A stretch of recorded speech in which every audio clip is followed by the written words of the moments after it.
Astroprognoza za novembar 2025. Strelac, znak i podznak, savet. Na kratko se okrenite sebi da bi ponovo osetili značenje reči sloboda. Za vas novembar počinje burno, Mars ulazi u vaš znak, daje dodatnu energiju koju nije da nemate, ali se odmah na početku suprotstavlja Uranu u blizancima. Ako niste ekstremni sportista pa lepo kanališete energiju, pazite na svoj jezik jer ćete biti u stanju da svojom brzopletošću povredite svoje najdraže. Vrlo brzo će vam biti krivo, ali šta ste uradili nema nazad, makar ćete znati za ubuduće. Obećavate sebi da ćete ćutati, bar jedno vreme. Čuvajte se povreda.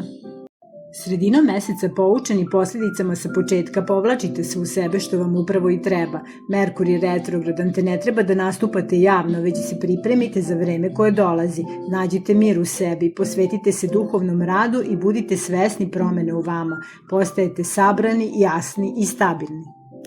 Krajem meseca ste spremni da zatvorite staro poglavlje i budete zahvalni lekcijama kolike god grube bile.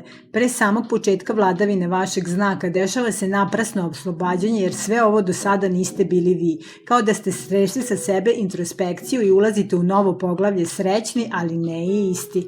Moguće je da će doći do nekih naglih promena u emotivnim odnosima. Ovo je bilo potrebno da bi se pripremili za novo poglavlje u ljubavi, bilo sa istim ili drugim partnerom.